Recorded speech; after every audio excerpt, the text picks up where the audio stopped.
Hey, good afternoon and welcome to Guided Meditations and More.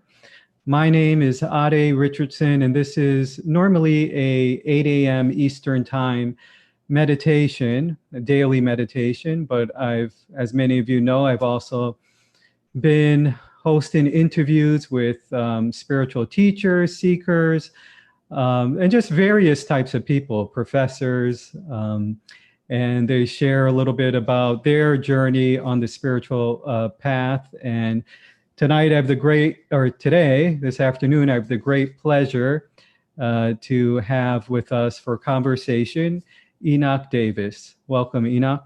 Thank you. Pleasure to be here, and I appreciate the opportunity to take your invitation and engage with the audience. So why don't we start with, I'm going to read your bio.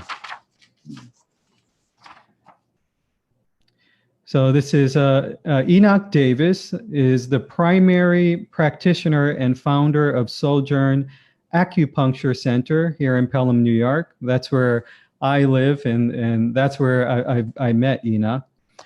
Enoch is a New York State licensed acupuncturist with a Master of Science degree in Oriental Medicine.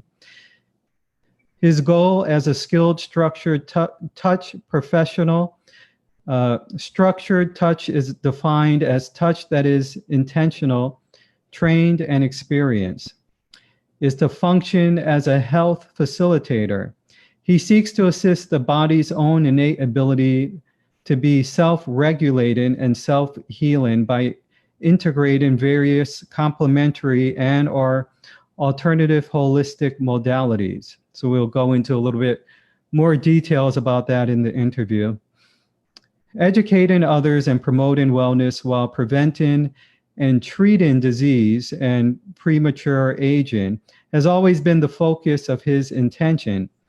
Many of the modalities employed have been successfully used for centuries to reactivate the healing energies that flow through all beings.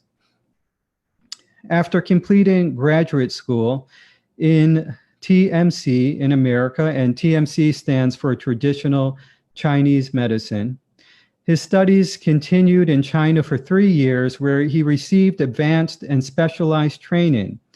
Additional clinical experience was gained in several TMC University hospitals, including a 1.5-year clinical internship in the largest international TMC medical facility located in Tianjin, China. Am I pronouncing that correctly? Jing. Okay. Their expertise was acquired with unique acupuncture treatment protocol for stroke rehabilitation, where the technique was originally developed. At Sojourn Acupuncture Center, we believe the combined knowledge of Eastern and Western medicine will provide a unique TCM practice dedicated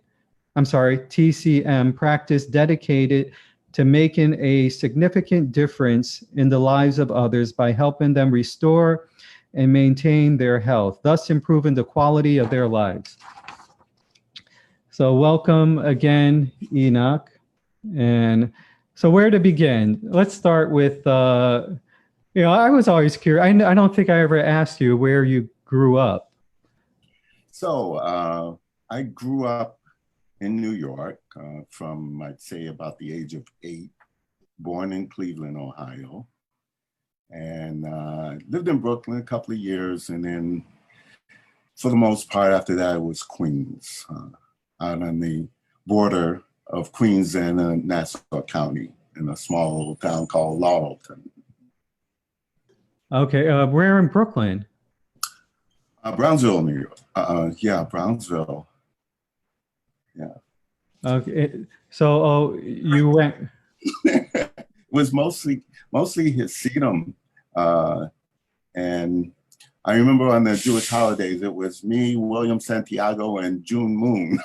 That was, the teacher wasn't even there. So June Moon, well, that's an interesting name. Chinese. Yeah. So you spent the beginning years in, where did you say, Ohio? Cleveland. Uh, born in Cleveland, Ohio. okay, and why did your family move to New York? So my parents had been separated, and I guess they reconciled. And at the time, my father was living in Brooklyn, and so the decision was made by them to. Well, first my mom came back with my youngest sister, and they spent a couple of years finding a place suitable for the rest of the family and saving money and all of that. And then after a couple of years, we stayed with my grandmother, my mother's mother, and then we eventually brought the family back together in Brooklyn, Tapscott Street, 107 Tapscott Street. It was the Rutland Road train station right off Sutter Avenue, and it was an Oh, old train there. Yeah, I remember that. oh, cool. Yeah, I grew up in Crown Heights, so I'm familiar with Brooklyn. It's much different than it was when growing up in the 80s and 90s, and so was there like were you old enough to notice the difference between moving from Cleveland to was it a little bit of a shock No, or? it was a major culture shock, because I basically grew up in the ghetto, and there was very little interaction with white people in general, the insurance guy and maybe business owners, but that was pretty much it. None in the neighborhood. I lived in the projects. It was the one of the worst projects in the nation at the time, the Central Avenue projects.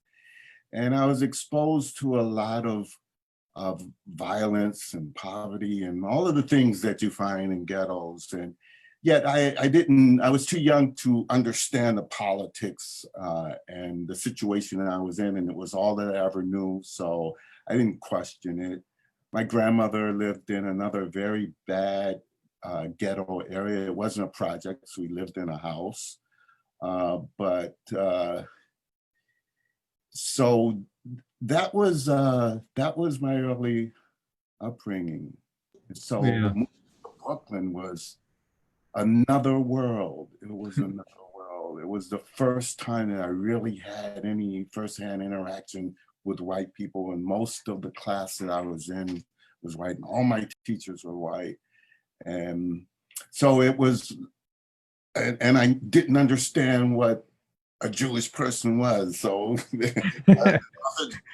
Jewish person, so it was a major adjustment. And you have to understand too that I sounded like my family, my siblings and I sounded like we were from the deep South because most of my family is from the deep South. So when I listened to tape recordings that my father made when we first came here, I listened back, he'd say I didn't even recognize myself. So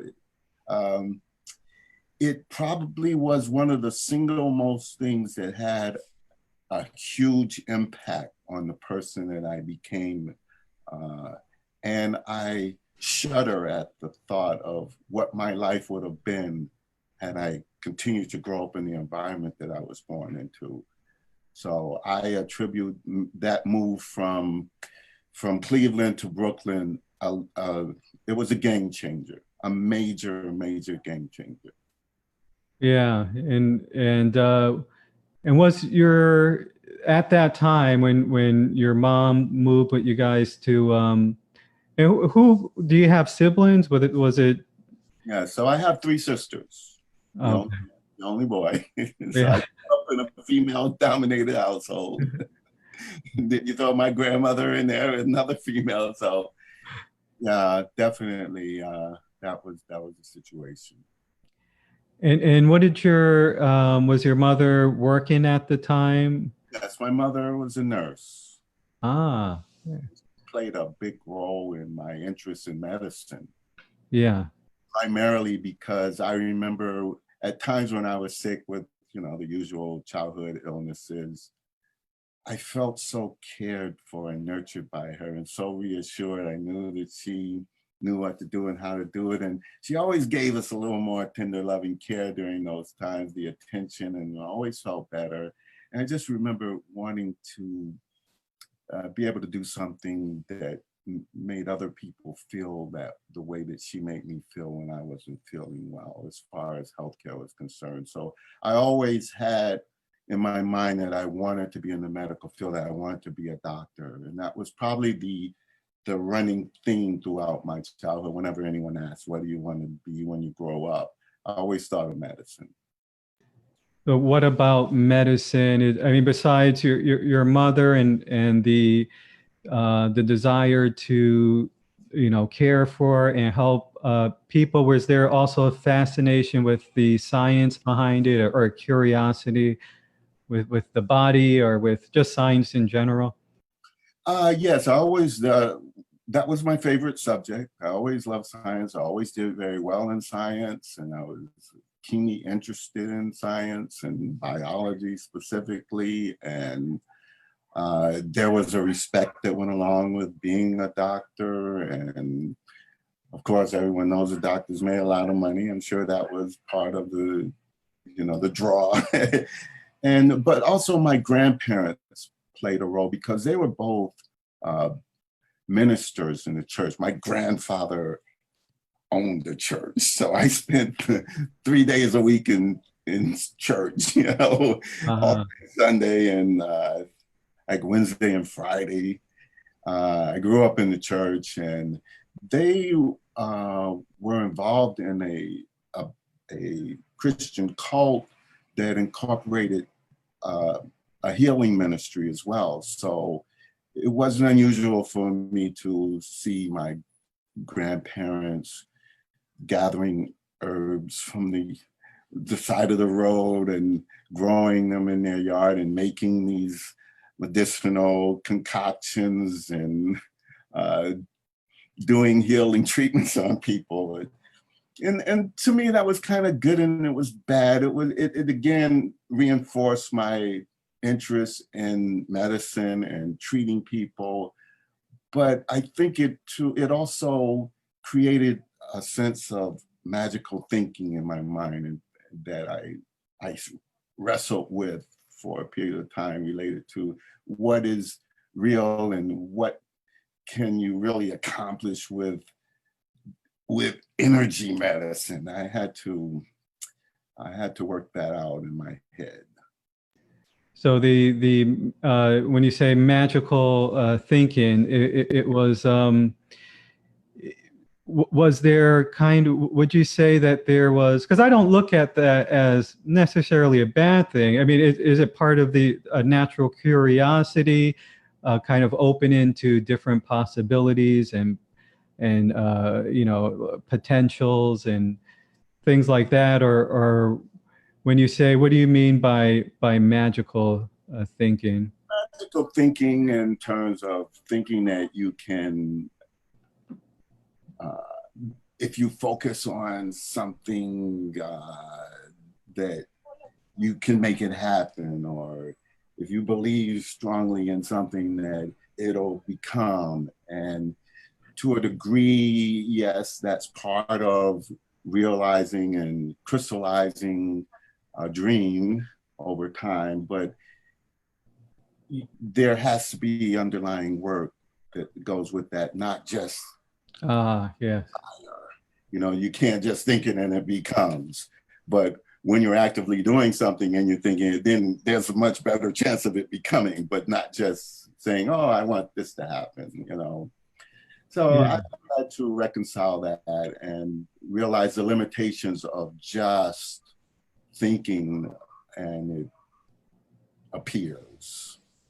Yeah, yeah. So, the when you said your family, they owned a church, I thought you said Christian cult. I might have gotten that wrong. Is that- A cult meaning that you have divisions within Christianity that are Christians, but they have a different school of thought, so to speak. Okay, because I know you have certain things like the Christian science of the mind, and I think you have Jehovah's Witnesses, and yeah. you have Baptists and Presbyterian and Protestant and all of that. Those are all that's why I'm calling cults, these various Oh, divisions okay. in Christianity. So Yeah. their training was under the guidance of an African group. And I remember that the top ministers were of African descent. So they were strongly influenced by the teachings that they were getting and professing. So that was Okay. really interesting. Hey, so we began the journey. You started in Cleveland. You made the move to Brooklyn. Your mom has, is a nurse, and you picked up that desire that, that kind of rubbed off onto you, experience in her care. And then, so you did want to, when did that magical thinking begin to translate for you into taking steps towards that dream? Or, with whether it's school or, that focus of medicine and science. Well, I always had a really active imagination. And when I was younger, it seemed to be a lot more alive and I felt a lot closer to it. But as I got older, I started to realize how much my early environment had impacted on who I was and the way I thought, and how traumatic it was, even though I didn't label it as such. I was truly traumatized by the background that I grew up in and the things that I saw and that was all around me. But I functioned in it, and I think one of the reasons. So my early training was working in an operating room, which, by the way, my father was an operating room technician when we Wow. moved to New York. But that didn't influence me because I never really saw what he did and I didn't fully understand it. But I got training in the military as an operating room specialist. And then I had firsthand experience with that, and it really reinforced my desire to pursue medicine, specifically surgery. And I aspired to be a surgeon, and I got on that training track. But the more that I got involved in medicine, especially in a hospital,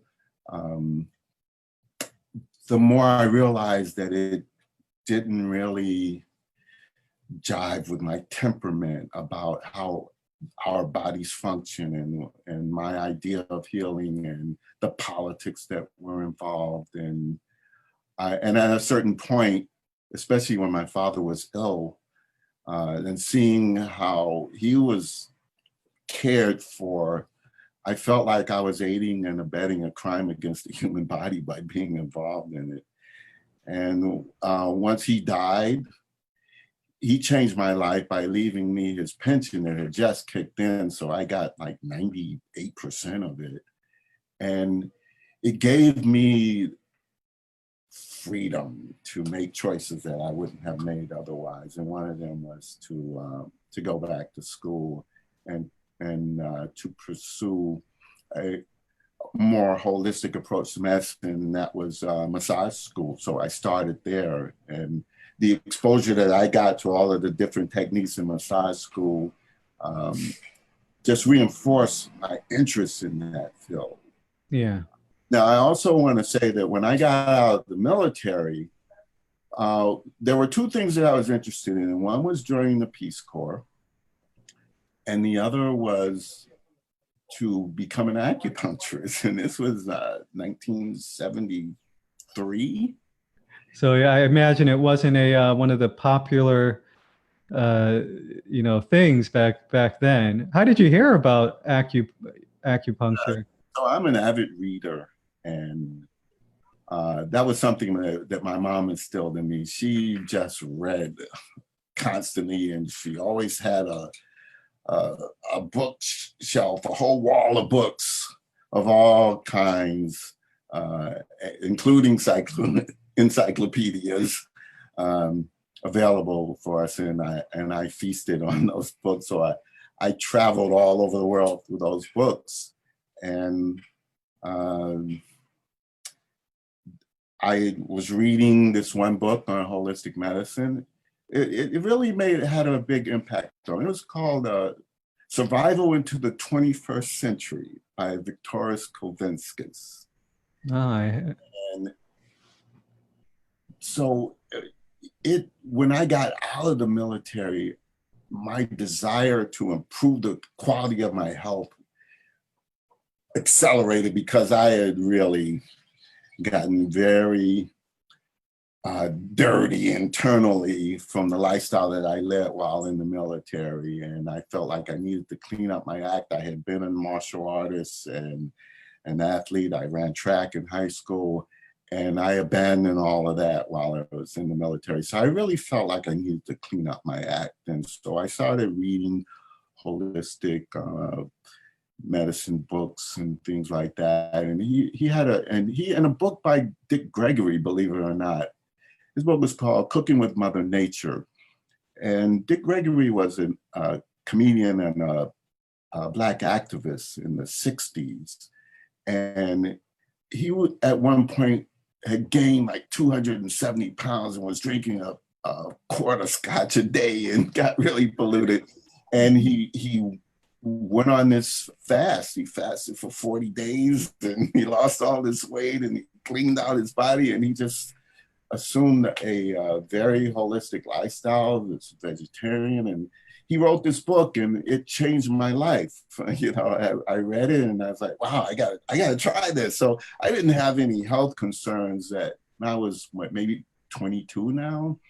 But the idea of fasting for 40 days, of course, you read about accounts where Christ fasted in the wilderness. And I said, wow, I want to try that. So I did. I fasted for 40 days. I gathered all the information I could find on fasting, on scientific fasting. And I started out just upgrading I stopped eating meat, and I just ate fruits and vegetables. And then I started the fast by just eating fruit, just fruit for 2 weeks, and then just fruit juices for another 2 weeks, and then diluted fruit juices 50-50 with water. And then I gradually got to the water, and I just stayed with pure water, distilled water. I added some lemon juice and honey to it, and then I started counting 40 days from that point. And wow. It was one of the most amazing experiences that I've ever had in my life. And from there, I stayed with a vegetarian diet. And of course, I'm reading the whole time I was fasting. I'm still studying fasting and just alternative, holistic lifestyles and the like, in terms of just reimagining the life that I wanted to live after the fast. So Yeah. it played a big role, and it helped me reach that goal that I had to clean up my act after the military. Sure. And do you think that had a positive effect with some of the trauma that might have been held within the body to a certain extent? So kind of simultaneously, so I was in Queens College at this point now, because that was one of my first priorities when I got out. I got drafted in 1971. And so I chose to have a gap year because I was a musician, and I just convinced my parents that I needed that year to just get this record contract. And the group broke up in the time, and I just turned 19, and I got caught in the last elective service lottery under the Nixon administration. So I got drafted, and I joined the Air Force because I felt like there would be better educational opportunities. I took the exams, and I scored high enough to get the medical training that I was aspiring to have, and at least started. And so when I got out, I was hungry to get back into school and to go to college. So that was one of the first things I did. And so I was in Queens College, and right before I went, my best friend that was in that singing group I was talking about, he actually went on to become Patti LaBelle's musical director. Oh, wow. He had just joined her, and they were going on their first European tour. I just gotten back. He was like, "Come with us, we're going to Europe. It'll be great." And my head was so scattered from that transition back to Australia. I just couldn't make that decision quick enough. So I didn't go. What did you do in the what type of music? Were you a singer or did you play an instrument? It was a singing group, 5 guys on the order of the Temptations. We even had the 5-way microphone. Oh, yeah. We were hot, especially in our senior year in high school. We were the most popular group in the school, and we did this one talent show, and the girls, they stormed the stage and started ripping our clothes, and they had to stop the talent show and threaten to end it if they didn't stay in their seats and stay early after that. But we exploded in popularity after that talent show. It was great. And then that summer, we joined forces with the most popular instrumental band in our area and created this group, and we had a manager, and we were traveling all over the city through the Phoenix houses that McDonald's had put in place for drug rehabilitation. Our manager had an in with that, and so we did a bunch of gigs, and we were even at the outdoor Lincoln Center stage. We performed on there. So I Wow. I knew we were going. And then we had just met with an agent who was connected with Atlantic Records. So I knew we were going to break through. So do you miss that life, or do you still play music or sing or anything? Or? It broke my heart. It broke my heart to the point where I was like, okay, I'm done with music. I'm done.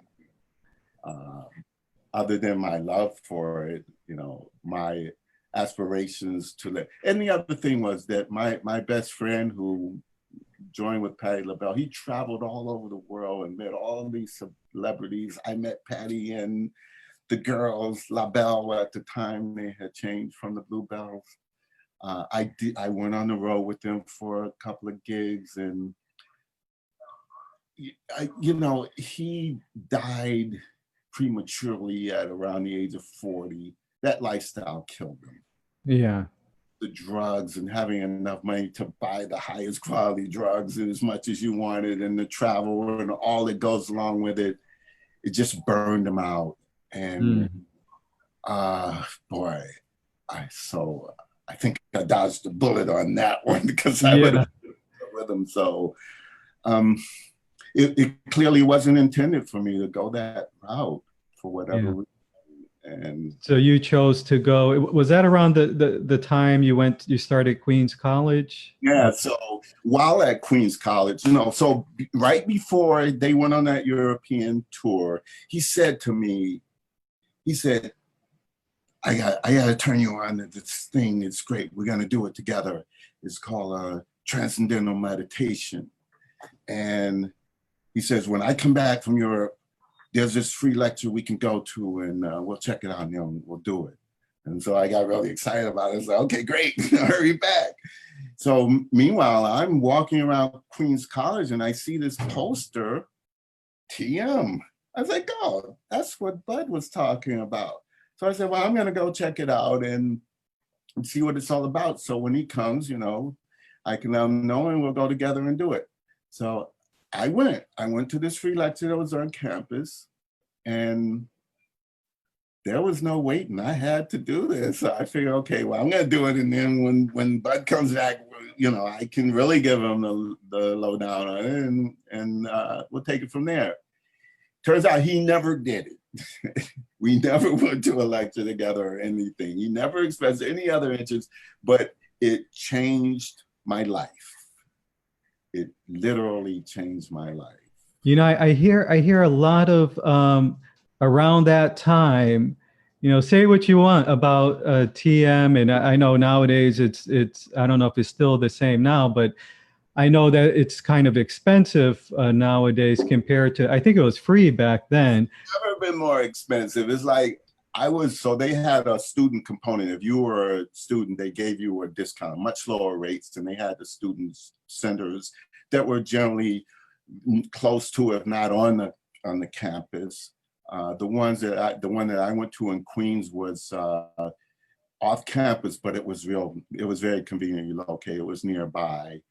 And I paid, I think, like $175 at the time. And it's like 10 times more of that now. I think it's so expensive. It was always expensive. And the leader, who's no longer alive, but Maharishi Mahesh Yogi, who brought it to America, he felt like by aligning himself with celebrities and people with money and influence, they would help him spread the word by virtue of their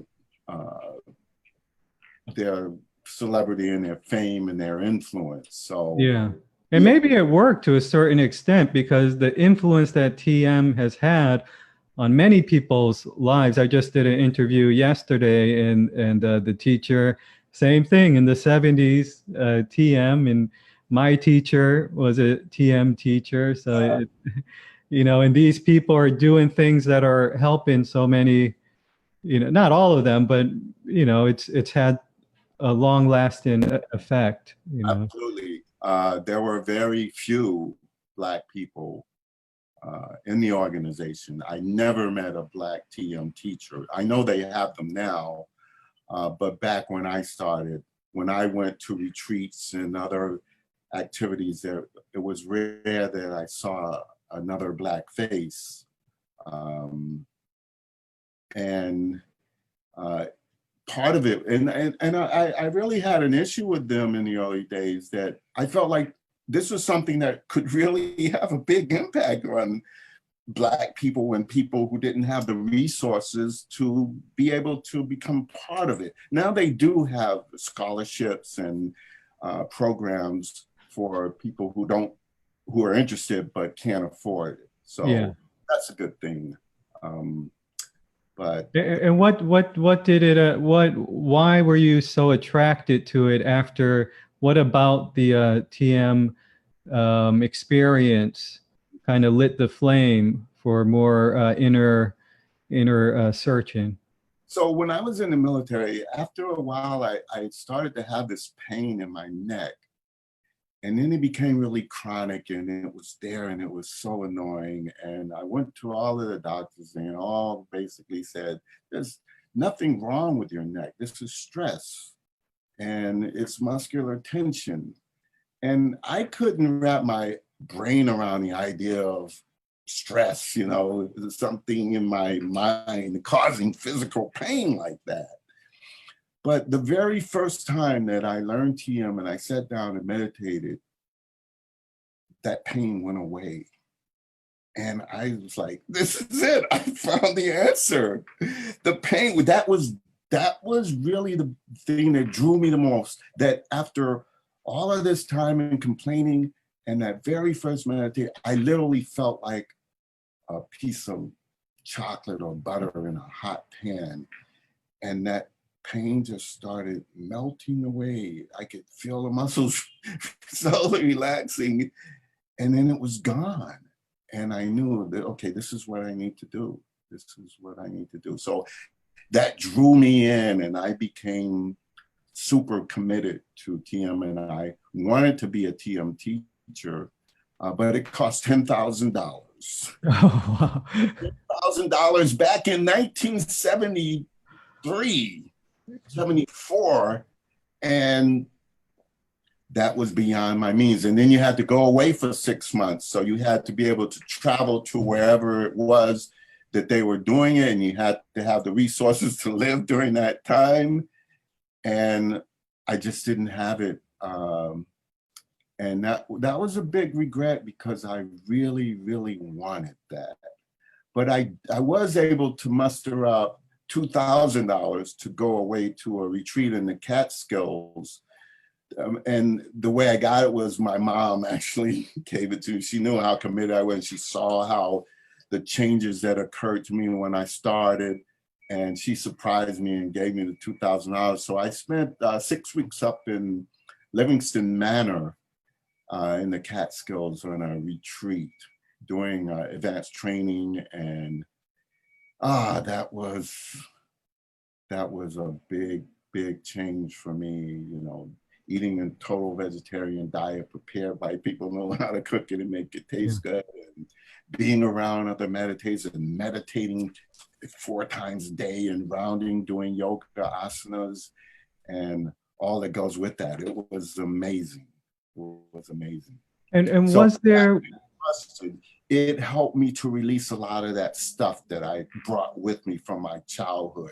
It put me in touch with that stuff and how much of an impact it had and continued to have on me in the way I thought, in the way I felt, the way I saw the world, and the way I saw myself.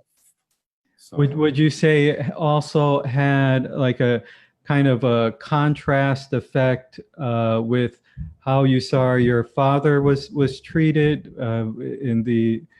oh my God. So my father was the eldest of 11 kids. Okay.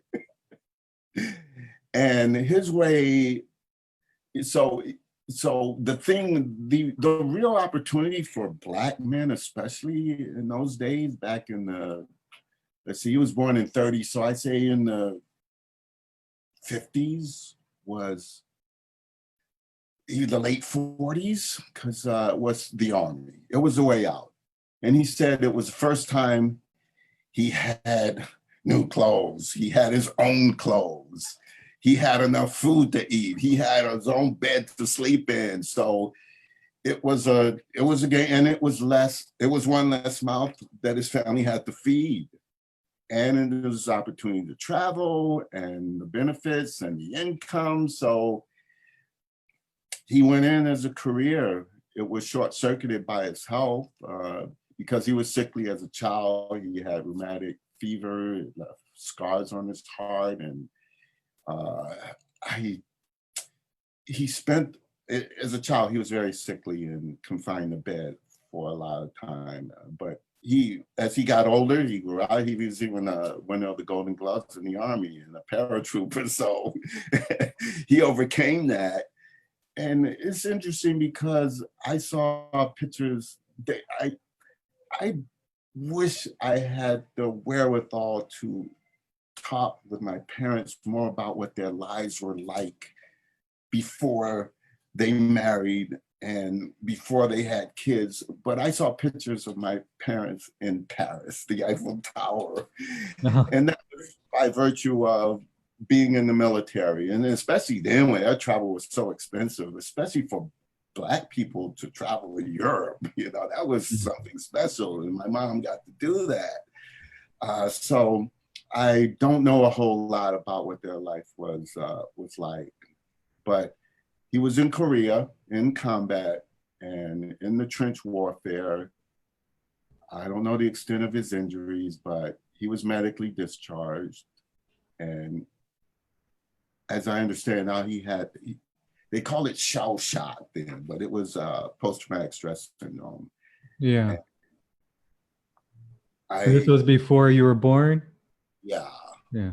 And that seemed to have been at the core of their separation. They never divorced, but they did separate.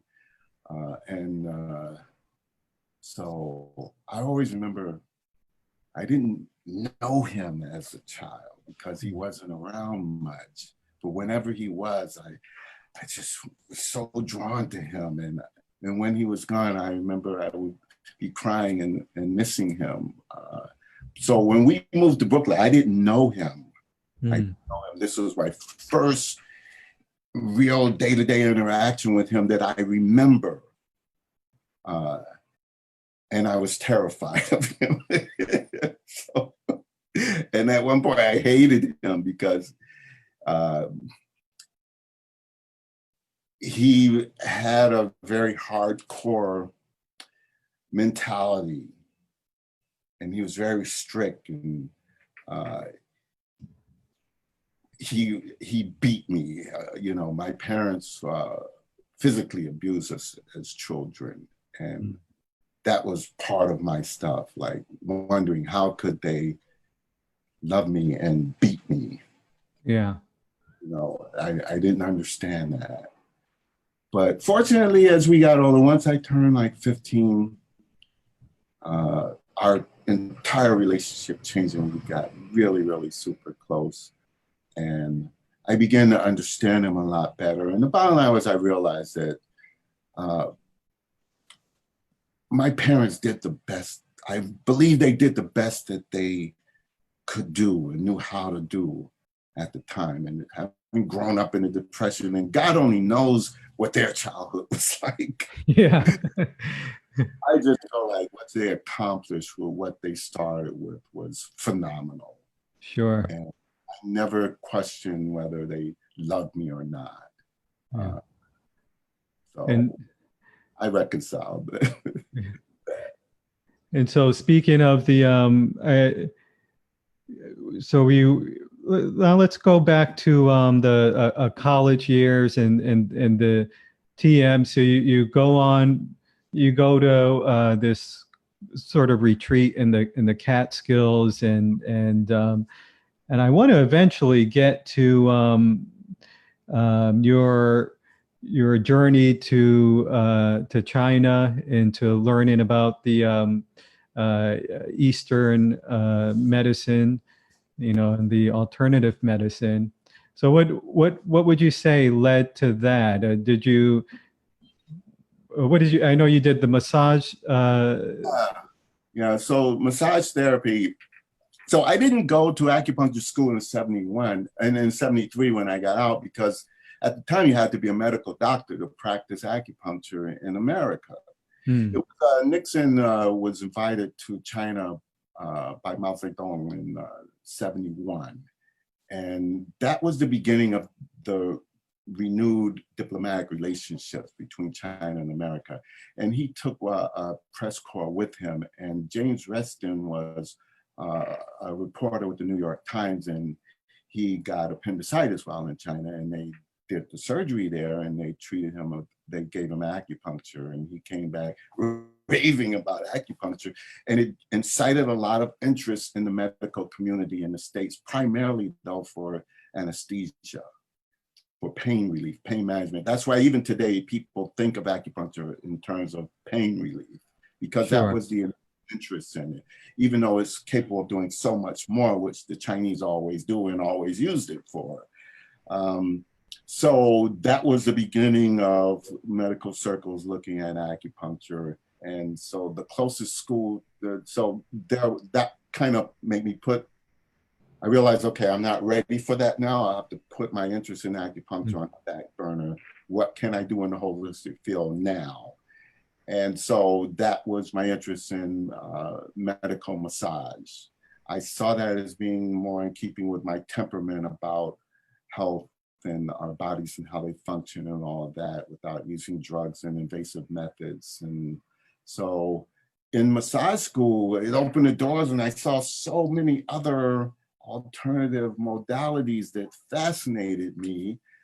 But unfortunately, or fortunately, I was very successful as a massage therapist. And I had started a course in reflexology right before massage school. And my reflexology teacher was a massage therapist. So she influenced me by saying, you don't need a license to do reflexology now, but they're moving in that direction. So you really should get the massage license. So I didn't have any intentions of doing massage. I just wanted to have the license to cover me to do reflexology. Yeah. So I taught reflexology for a few years. And for those who don't know what reflexology is, can you give a brief description? Yes, it's an art and a science that's based on the concept that there are very specific points and areas on the bottoms of the feet and the palms of the hands that correspond to every part of the body. and that by using compression with your fingers, your thumbs, and your hands, you can exert an influence that by putting pressure on a specific point based on the way that it's mapped on the hands or the feet, which is called microcosmic representation, where a small area of your body mirrors the entire body. And knowing where it's located, you can impact on an area far removed from where you're pressing and exert a positive beneficial influence. So because of the medical training I had, I understood the concepts and it made sense to me. So I got really excited about it and thought, well, this is something that I can really use.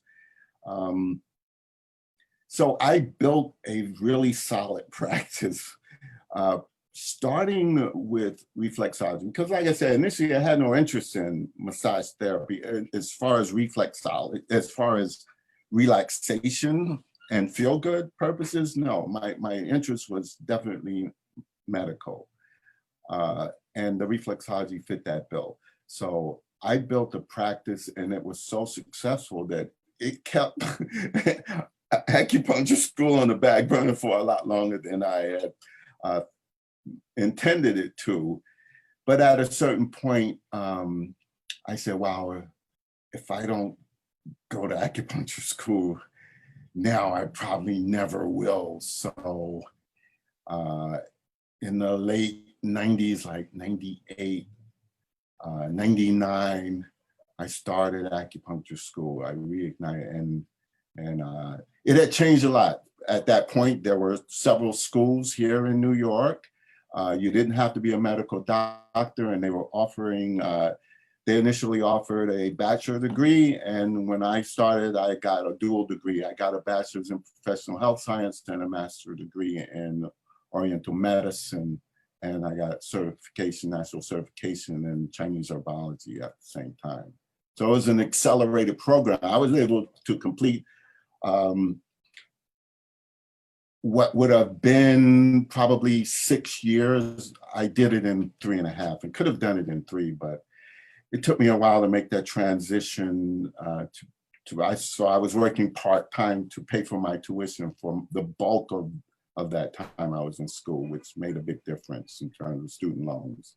And during this time when you were doing reflexology and now gearing up for to study to go to school for acupuncture, where were you going with how is your meditation life or spiritual life fitting into all of this? Oh boy, so my reflexology instructor was also a Reiki practitioner. So again, she influenced me to study Reiki. I became a Reiki master, and I initiated a number of students, and I had ongoing classes and Reiki groups. I would take groups into the Catskill Mountains on retreat. So it was wonderful. It was a very gratifying and very fulfilling experience, and it just reinforced my feeling that this holistic health, this alternative medicine field that's my wheelhouse. That's the direction I wanted. That's what resonates with me. Yeah, and it sounds like all of these different modalities that you were training in and experience complement each other and help prepare the field for the next one, the massage therapy, the reflexology, and then the Reiki, because it sounds like a lot of these modality at the core, it is, I don't know if it's manipulating energy, but but energy is or chi is an important aspect in this. Yeah, so I didn't believe in chi. I didn't know what chi was. But again, like I said, there was Dolores Krieger was a registered nurse aligned with NYU. And she was teaching a course that she called Therapeutic Touch. And so I was primarily doing reflexology at the time, and I attended this workshop, And it was during this workshop that she taught me how to feel the chi. And I got so excited the very first time I felt chi in my hands and between my hands. And I learned that I could feel it and I could manipulate it. And I got very excited. And then Reiki clicked. I got to do Reiki. And also, before we even go into that, just for, chi, some people may not know what chi is. Could you just give a brief? So chi is it's the Chinese word that means energy or life force energy. And it's that electromagnetic field that's generated off of the physical body that surrounds the entire body.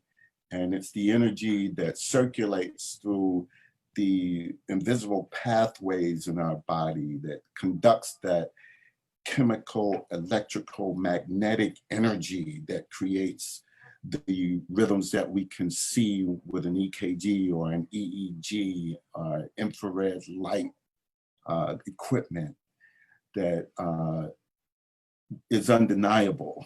And so where energy medicine is concerned, it's about connecting with the physical body on that very subtle level of energy and being able to influence its movement, its circulation, and assisting the body to function better by stimulating that force. Okay, so now let's go back to that first experience. So you were saying you felt it, you experienced the chi, and I mean, were you skeptical at first, or you just didn't know?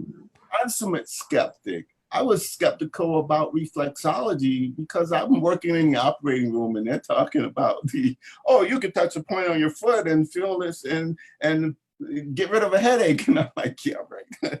That makes no sense at all.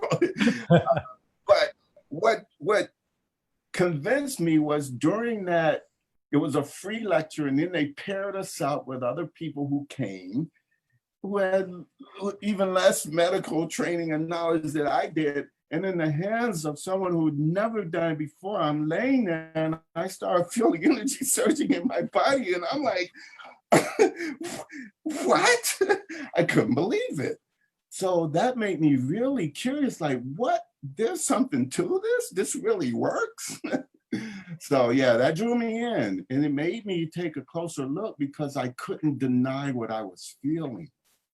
And the idea that I could make someone else feel that was very exciting. And I just had to pursue it. And I felt like I could add some credibility to reflexology because of the medical knowledge and training that I had. And that's why I ended up teaching anatomy and physiology for that school that I graduated for. They wanted me to, as soon as I got my certification, and I said, no, I don't have any experience of training doing this. I need to figure this stuff. But years after, I went back and I taught and I loved it. I traveled around the country as a satellite instructor. It was wonderful. Yeah, and it's interesting that direct experience that you had with the energy is, I mean, that's one of the things that drew me into really deeply pursuing meditation and things like that. It's all theory, but then when there's undeniable, experiences that come up, it just flames that desire even more. It can't be denied. Although for me, skepticism still sometimes persists, and I know for others it sticks around for a little while. So we have the experience, and then there's sometimes the doubt in mind, well, maybe this, or maybe it's the brain, or maybe that, maybe I'm just fooling myself, and, things of that nature. Well, I committed myself to meditation, and that's had a profound influence on my perception of subtle energy. And I've had some really amazing meditations over the years, and I continue to have them. They've never been deeper.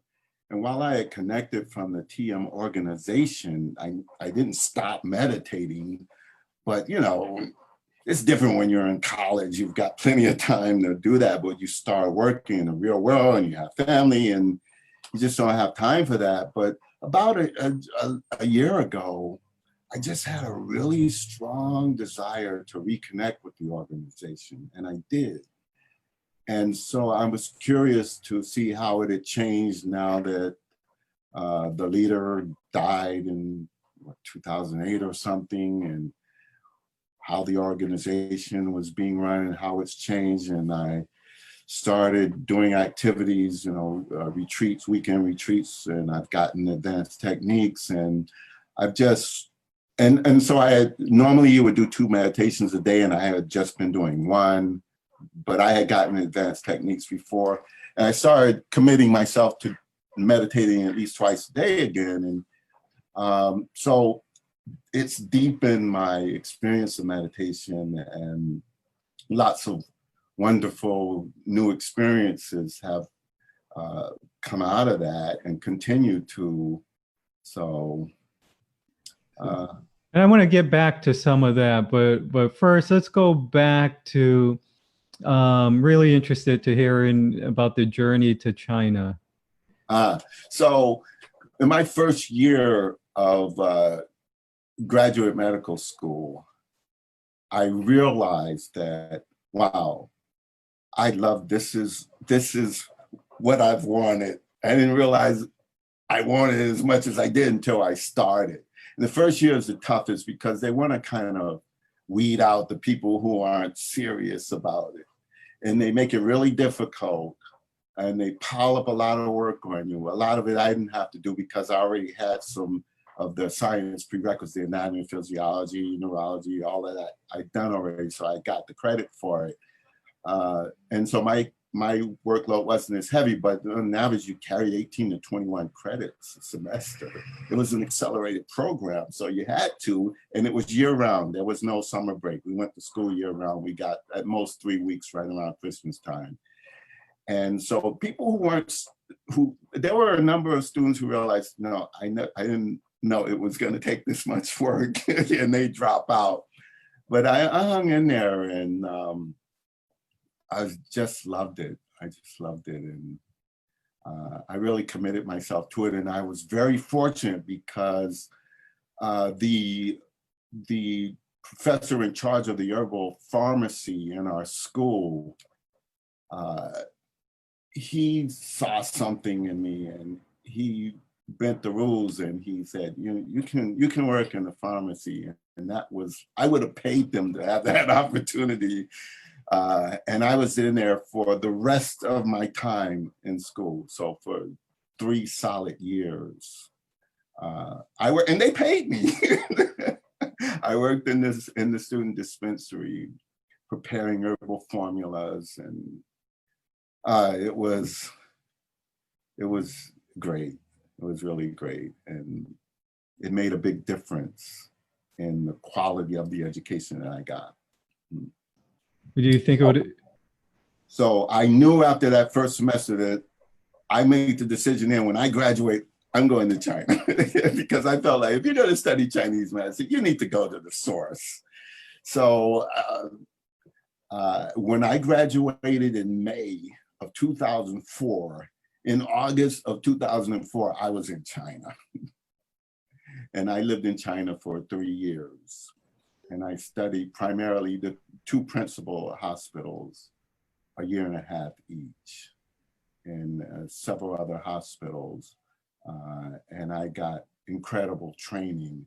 And it taught me to appreciate the quality of the education that I'd gotten here in America, because in the beginning, since I had no language skills, because I could see, I knew where the points were in the location, I understood what I was seeing, even though I couldn't understand what was being said, unless I was fortunate enough to have a translator or someone spoke English that could help me.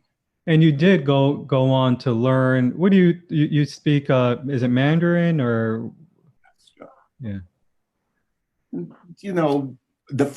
They have a code system for acupuncture in the Western world. It's like a name and a number: stomach 36, large intestine 4.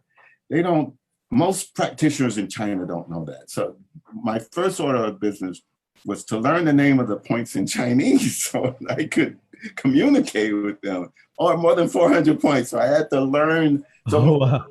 most of the Chinese I learned, especially in the beginning, was medical oriented. Now with the herbal medicine, we had to learn the Chinese names for the herbs, as well as the English and Latin. So I had some facility, and a lot of them, they look so similar and sound so similar, they can be really confusing if you don't have, if you know Chinese.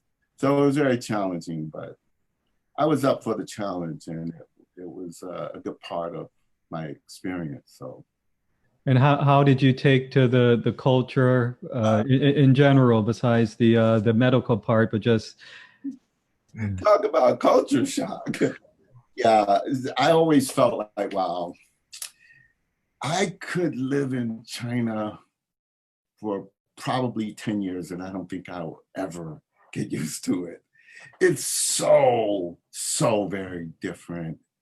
It's hard to explain because it's so different that a Chinese person could never, ever begin to imagine what life in America is like, and vice versa.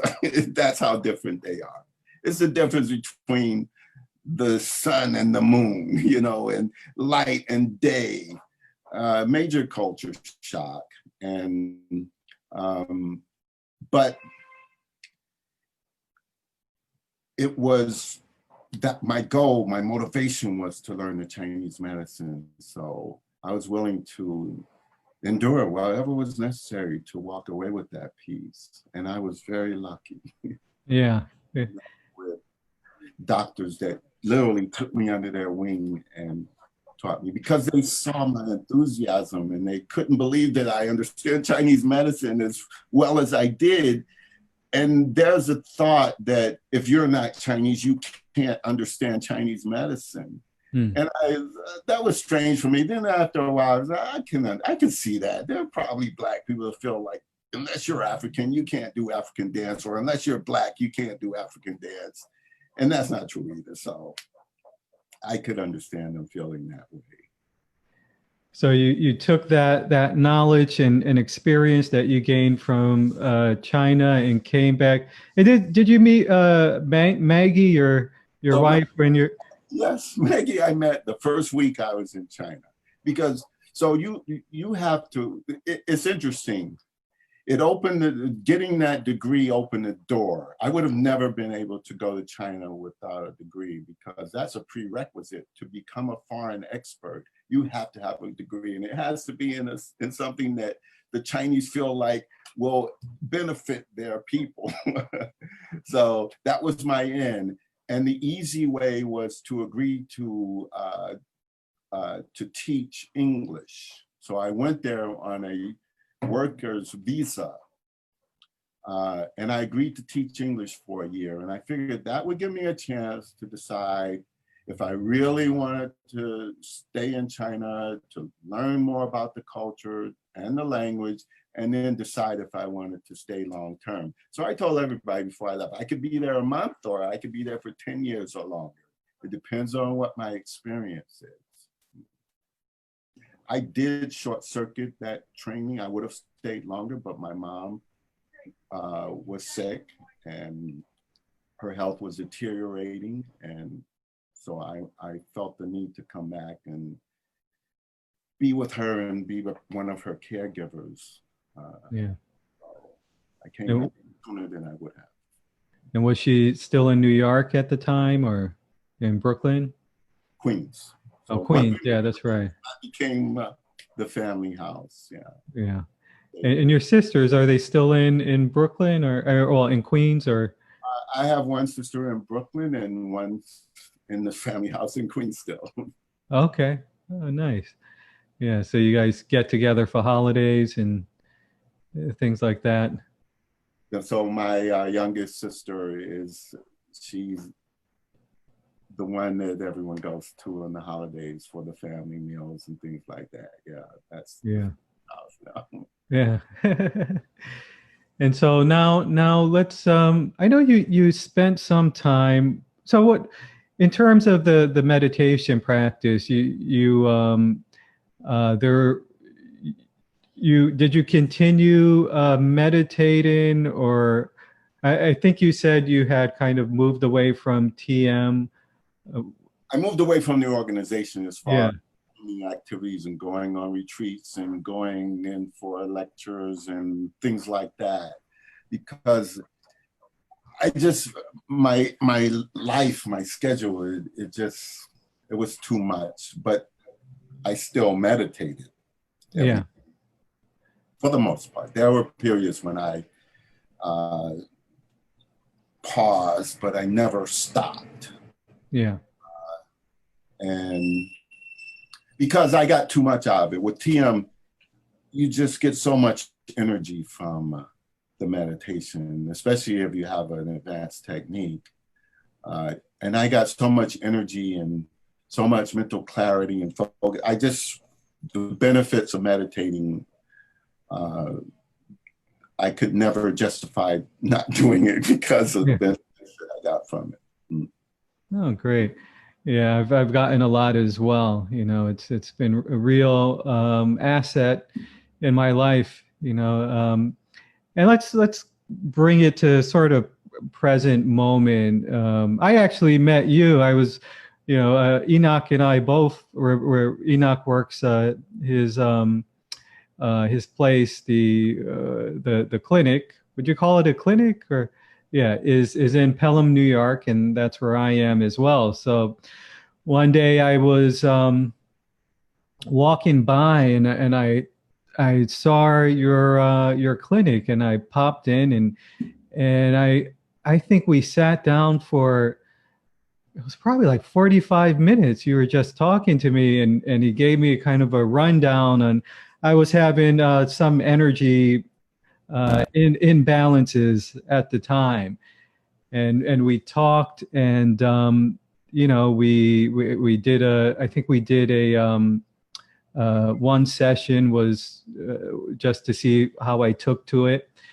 And since Enoch has really helped with a bunch of issues, the energy imbalance. One of the major issues that I didn't even go there for initially, but he spotted it, was the digestive issues.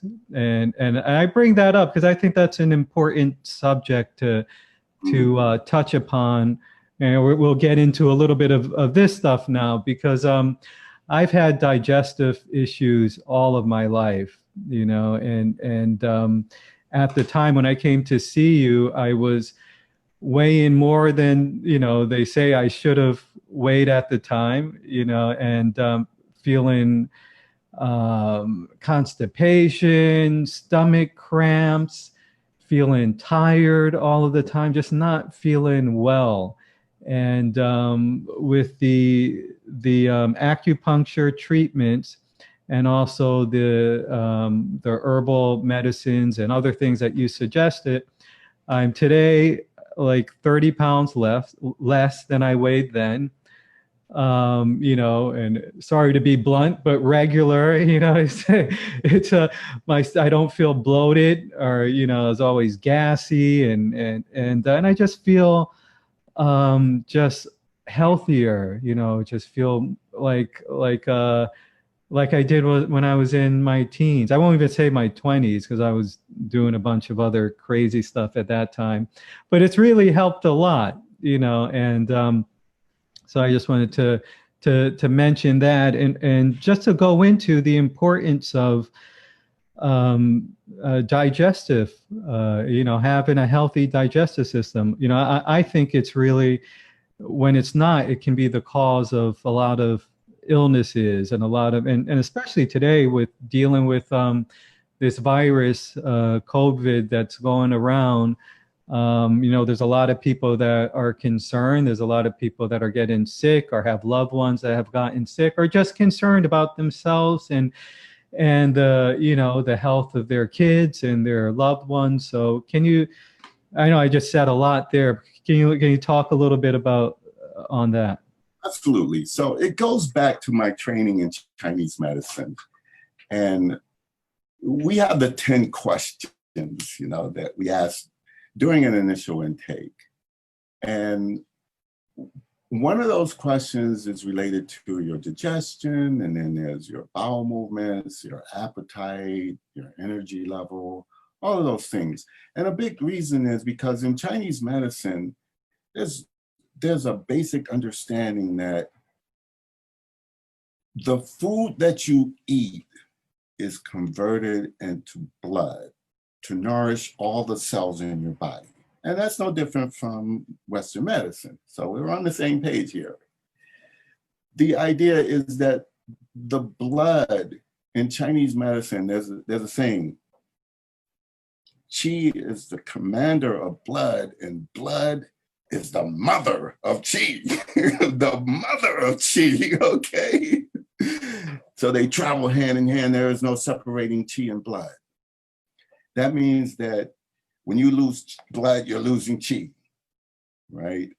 And the whole idea is that you're born with a certain amount of Qi that you inherit from your parents. But once you are born, then the bulk of the Qi that you have, that you take in, is through the food that you eat, right? And you convert that food into blood and Qi, and that's how you stay alive. The problem is that what they've done to our food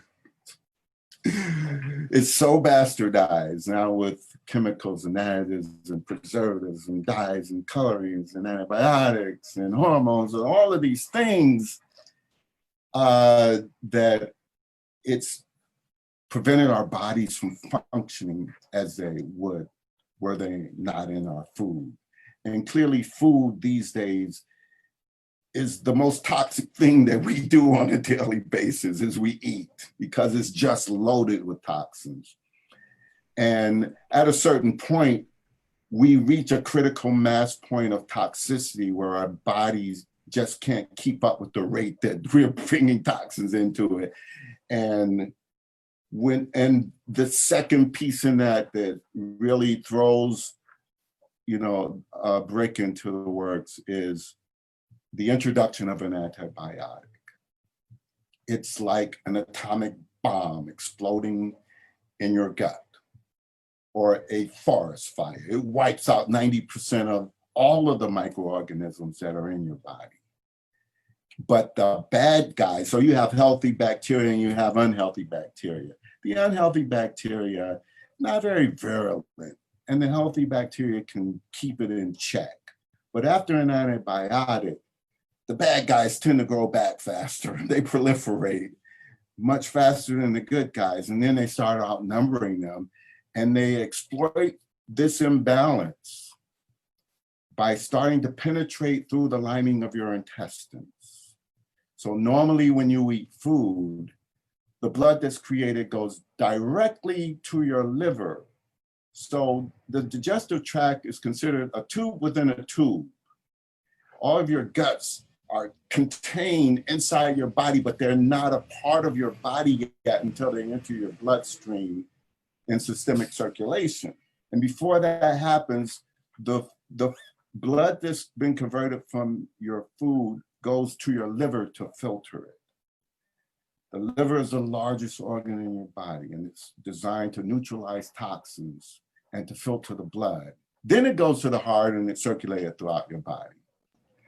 So now when an antibiotic has been introduced and it wreaks havoc on your digestion, it can penetrate the lining of your intestine and create cracks or holes, where now these microorganisms and toxins are able to leak directly into your bloodstream before it gets to the liver.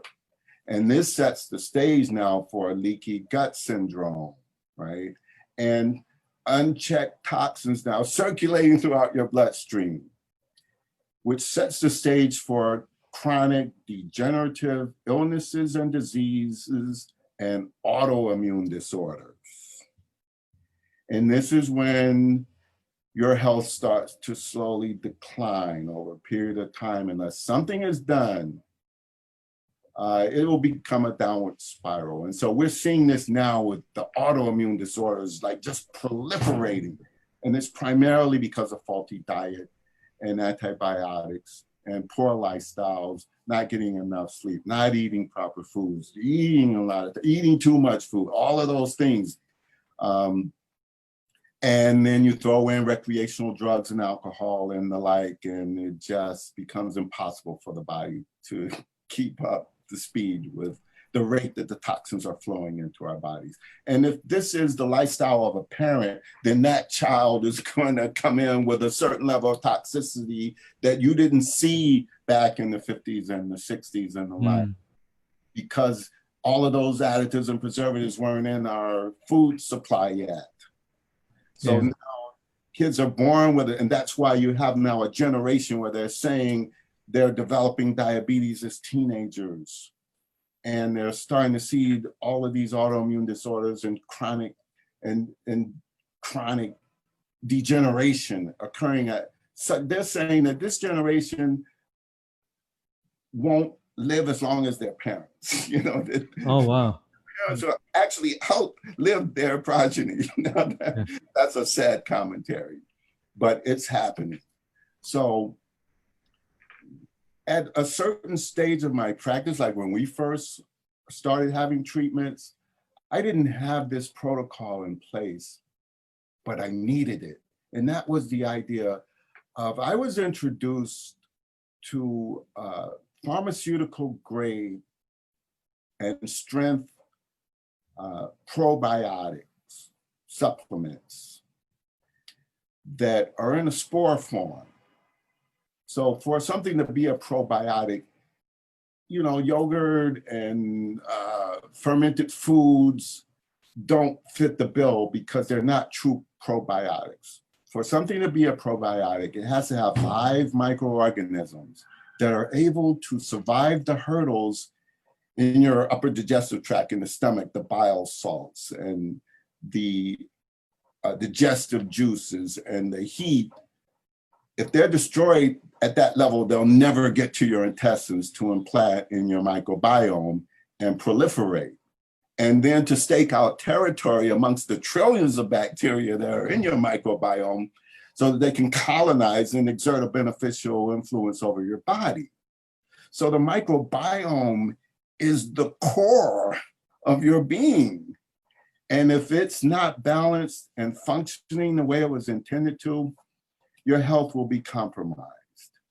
So this probiotic product is able to survive the hurdles of the upper digestive tract, get into your intestines, implant, colonize, and proliferate. So once you are on it for about a month, then you're introducing a prebiotic, which is food for the probiotic, for the new microorganisms that you're now growing, feed to help them survive and continue to proliferate. And then there's a third product. So the third product, we have the probiotic initially, we introduce the prebiotic to feed it, and the third stage of this total gut restoration program is a supplement to heal the cracks and the holes that are in the intestinal lining to stop the leakage. So it's intended to be anywhere from 4 to 6 months, depending on the extent of damage and how your body is able to recover and recoup and repair, and how committed you are to that process. It's not something that you intend to do forever, but then after that, there's a progressive, gradual improvement in the quality of your experience in your body of the digestive process, whether it's constipation or alternating constipation, diarrhea, or whatever, cramping, gas, bloating, all of those things, you start to understand how your body really should function when you sit down and you have a poop and everything just plops out in a matter of seconds effortlessly and easily, and it feels complete, and you're like, whoa. Yeah, it's a proud moment. It's been a long time since that happened. And initially, you might have more frequent bowel movements. I actually had a patient that said, unbelievable. I had a bowel movement that was 2 feet long and intact, and it just came right out easily and effortlessly. So yes, there are different things that happen, like I say, depending on what's happening at the time that you start this program. But I realized that this is what I need, because I will never be able to control what people put in their mouths. But if I can help heal the damage that's been done based on what they previously put into their bodies, then they have a chance to recover. Yeah, and I was just going to talk on that point. It's you know, it has helped doing that gut restoration, being on that program myself, and you know, that has helped so much, and it has motivated me. Like I don't have the desire, you know, to eat those things that I was eating before. My appetite, I don't feel like, you know, when I eat enough, it just feels like it's enough. You know, I feel more in tune with my body. You know, I can feel my body say, okay, it's enough. Before I was just eating, and there was never enough. I was always overeating. And the other thing I wanted to mention that maybe ties into this is how much of a component, you know, we're talking about the, you know, the energy, the blood, the gut, and how much does, and how I'm sure that this has some influence on our emotional state, but how does our emotional state and our mental state have, how much of it has an influence on our gut as well? So the gut is actually considered the abdominal brain, okay? The abdominal brain, it has an intelligence of its own that impacts on the corporeal intelligence of your entire body. And it starts there because it's the essence of food and water, the Chinese call it, grain and water. So we definitely need to be cognizant of the quality of the fuel that we put into our bodies. In much the way, if you bought a high performance car, you're not gonna look for the cheapest possible gas and oil that you can possibly find to put in there. You want the highest quality as well. But we literally eat garbage. When you, a college student that lives off of the fast food at McDonald's or whatever, and expects to get the highest quality out of it, no, it just doesn't happen that way. So in Chinese medicine, every organ in the body has a very specific emotion that's associated with it. So in Chinese medicine, the spleen and the stomach, and the spleen in this case is more comparable to the pancreas in Western medicine than the actual spleen, are the organs of digestion. And this is the earth element, the mothering, nurturing energy of our body. And that's where we want the balance. So when that energy, so the emotion that's associated with it is thought. Thought. Excessive thought damages the performance of those organisms. So if you worry, if you respond to stress by feeling overwhelmed and overloaded, if you ruminate, you just think about the same thing over and over and over again, you're weakening the function of these organs, or those organs are out of balance. And as a result, these emotions are dominant in your life and the way you function and feel, all right? So, and the opposite organ to the earth element and the digestive organs is the liver energy. And the liver energy is the strongest energy in your body, and it's associated with anger and frustration and depression and irritation. And it will attack the spleen and stomach when it's out of balance and impact on how they function. So you've got to balance these two energies out. And yeah, and I remember you telling me that I had an angry liver, and it made sense, you know. And so there was something else that you said. I'm drawing a blank. Yeah, I forget what it was. There was a point that you were making. Yeah. And so, okay. So when you're meeting with a patient, are you looking at this whole spectrum? This, you know, I want to, in my initial intake, which is why, it can go an hour and a half, 2 hours, depends on how many questions the person asks, the depth of their condition, their previous health histories, and what's happening now. I want to get as much information as I can about where they are in this present moment.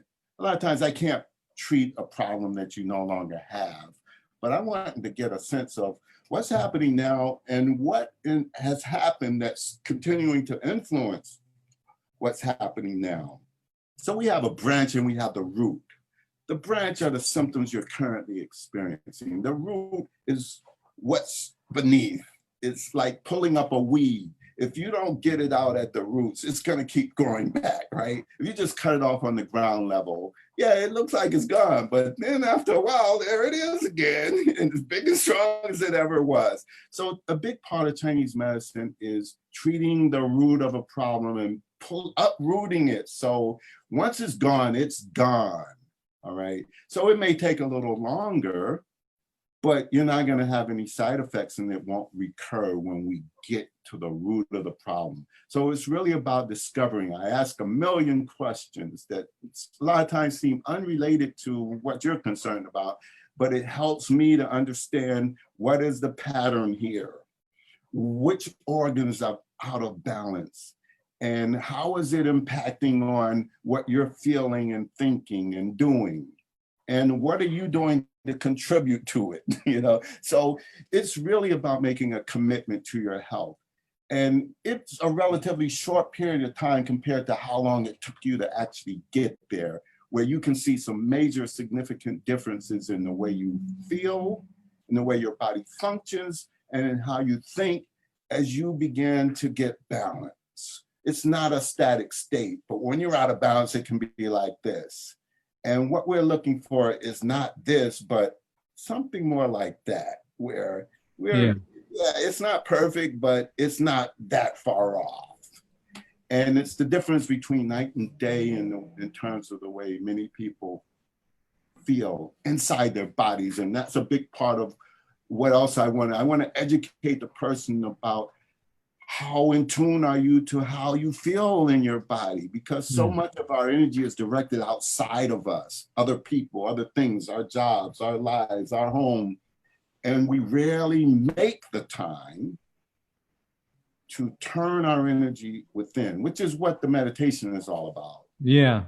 Making time to listen to your body and to hear your inner self, because that voice is just a small whisper. It doesn't shout. We have to slow it down and silence the noise outside of us enough to tune in to what's happening. And then we create body awareness, where we become more aware of how we feel and who we are and what we really want and what's on our hearts and all of that. And the opposite of that are all the things we don't want. So Yeah. once you know what you want, you know what you don't want. And so like if someone was coming to you today, they wanted to do some sort of treatment, what besides the initial, you sitting down with them, asking them questions, what can they expect? What is the... So the other thing that I do is I listen to people's body. And that sounds strange, but it's a big part of the way I treat. Once I have a person on the treatment table, so I'm tuning in, I'm looking at their face, I'm looking at their energy, I'm looking at their eyes, I'm looking at their color, I look at their tongue, I check their pulse, I smell them. I'm wanting to get inside of their energy field so that I can make an energetic connection, and then I can listen to their body. Because everyone doesn't tell me everything, especially in the beginning. Full disclosure isn't something you generally get. With me, it was like pulling teeth. Every time I go, why did you tell me that? For whatever reason, but what I find is once the treatment process starts, people become more open to tell me more. That really helps me to treat them better. But the more I get in the beginning, the better. But so I tune in because I listen to the body more than I listen to what people say to me. And when I touch someone, it's almost like I plugging something, electrical appliance into a wall socket. There is a connection that occurs, and I start listening and I start feeling, and I get intuitive impulses about points I want to include that I may not have written down during the intake because I didn't have that information. And I've learned to listen to that much more than the didactic stuff and the theory. Over the years, I've learned that that serves me well. So I go in that direction.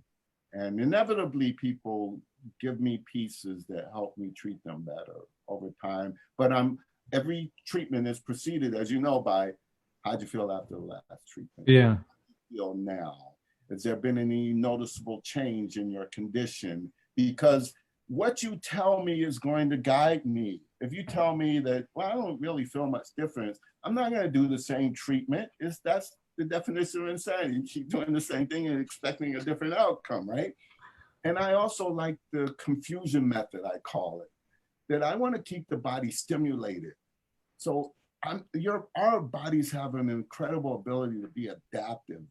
And it's like you go running and you run 5 miles. After a while, 5 miles becomes easy, where it was really challenging in the beginning. And that's the body adapting and doing the least that it can to accomplish that.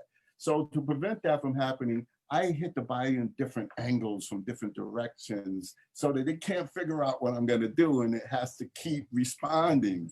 And I find that we get better results faster by keeping the body off balance so it can't predict, and it has to keep stimulating. So Yeah. I call that the confusion method. Like confused and guessing. What's going to happen now? Okay, so we're coming up. We're about an hour and a half in, so we're a few things I just wanted to get to. One was for, again, with COVID-19 going around, is there some basic tips that you can recommend to people, or maybe preventative things that they can do? So this is the time to strengthen your immune system, no question about it. And to clean up your act and to focus. You think about the New York pause. In a sense, it was a great opportunity to reconnect to family and to self and to things that really are important to you or of interest to you, because you had the time that you would normally be at work and focusing on stuff outside of yourself and outside of your home. So it was a great opportunity if you used it properly and took advantage of it. I upped my yoga to incredibly during the pause, and now we're still in the pandemic, and I'm maintaining that, and that's been such a really good thing to add to. So I like to. So I focus on the patients I'm treating now, especially, and most of them are regulars. So lots of new people coming in with quarantine fatigue and the like, or just being anxiety ridden and overwhelmed by the whole process. And a lot of it was suppressed because now all of a sudden they're with the kids all day long, and it's been months, and they're losing it, just from being overwhelmed with all of that. And it being so different from what they're used to, and it not being something that they would choose to do, but kind of feel forced to do, or knowing that it's appropriate to do it. And those suppressed emotions impact on how you feel in your health. So a lot of it is stress management, ratcheting things down, releasing a lot of that suppressed emotional stuff, and strengthening the immune system. So I tend to multitask, and we can mix that all up in one treatment. But just the person decompressing and having a sense of, oh God, what a relief. It's like, I say, it's like carrying around a 100-pound sack of potatoes on your shoulders all day. After a point, you kind of adjust to it. But when you put it down at the end of the day, you say, oh my God, that was heavy. You know, you realize how heavy that was. I put it down. And that's kind of what our day-to-day life can be under certain circumstances. So just having that relief and reminding your body and your mind of how it can feel again, and the freedom and that weight being off of your shoulders, then reminds you that I can feel this way. I forgot I can feel this way. And being able to sleep better, or get enough sleep, or get a deeper sleep, and feeling energy surging and having more mental clarity and seeing your digestion improve gives you a sense of, okay, I can be better. This is good for me, and I need to do this more. And reinforcing how important it is to take care of yourself, especially if you're taking care of other people. Your self-care needs to be a priority, because if you go down, you're not going to be able to help anyone else. Well, one of the things you mentioned in there is sleep. And as we know, a lot of Americans have a very difficult time sleeping. Insomnia is up. You know, what would you recommend to people that are having trouble sleeping? I'll first set the stage for successful sleep, and that is, don't do other activities in your bedroom. Like, don't have a television in the bedroom. Don't get into the habit of having your bedroom be an active room other than for sleep. Have it as dark as possible. Have it quiet and have it cool. Have it be an inviting, peaceful space, so that when you enter it, the energy level drops immediately from the other rooms. And trying to get to bed before 11 o'clock, because that's an important time for your body to be asleep, right? Those are all really important things. So don't sabotage it by eating anything 3 hours before bedtime, or by, doing strenuous activity. It's not right before bedtime is not the time to exercise strenuously. You can do some gentle stretches that'll help relax you, but it's not the Zumba class time, And why not eat in some people say, they eat a little snack before bed, or they get up, or. Not a good idea, because when you put food in your stomach, then a lot of your blood and energy is directed to that digestive organs, and they become very active. Yeah. And that's a recipe for insomnia. Mm. And what about like heartburn and stuff like that? Does that? So that's more probably incompatible food combinations. Yeah. And possibly alcohol. It's hard to say. It's not any one thing, but there are certain things that are going to cause a GERD or acid reflux. Yeah. And maybe sometimes the fix is not to lay flat when you have it, but to sleep in an inclined position, so that gravity will help to pull that acid down, so that it doesn't come back up. Yeah. So you heard that, folks. Just you got to set the right stage before going to bed. And I find that too. I look forward to going to bed now. I kind of look at my bed and it looks pleasant. And I also listen to some soothing, what are they called? Solfeggio frequencies. I don't know if you ever heard of those, but I don't know what they do, but they help to relax me. And I do some prayers and other things just to set the mind. And like you said, that when the mind is active and we're overthinking or worried or stressed, and gratitude has helped for me as well. Thinking of some things I'm grateful for, before going to bed. Also, doing a body scan can help. Just kind of mentally start at your toes and just imagine that a warm spiral is rising up from your toes and go joint by joint until you get up to your head. And a lot of times before you get to your head, you'll be off to sleep, because it's just, again, it's directing your attention within, slowing things down, focusing on something other than what's happening around you, and that can help, relax your mind and put you into a peaceful, restful state that can facilitate some deep sleep. Great. So, is there anything that you wanted to mention that we didn't talk about? Just wanted to give you an opportunity before we close.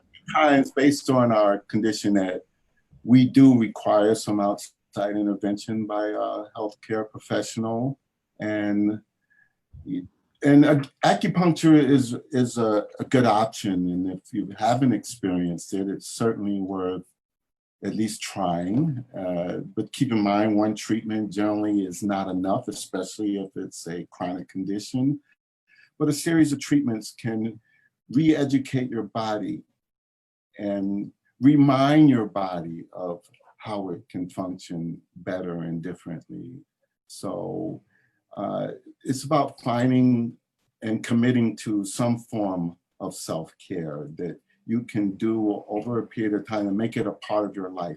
Not like a diet where you lose 30 pounds and then you start eating all the things that you ate to gain those 30 pounds after you lose it. It's self-defeating. It's about finding practical, realistic things that you can incorporate into your lifestyle and do for long term. Great. And if someone's interested in doing some sessions of acupuncture with you, how does one get in touch with you? How can they find you? Okay, website, sojournacupuncture.com. That'll get you there. Okay, and I'll post a link to the website on this video on Facebook, and I'll put it.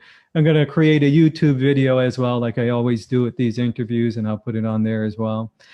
So thank you, Enoch. It was a pleasure getting to learning some of your story. I haven't heard your story before, maybe bits and pieces, but it was really interesting, and I enjoyed it very much. So thank you for taking out this time to sit with me and have this conversation. Yeah, thanks for the opportunity. I appreciate it. Thanks.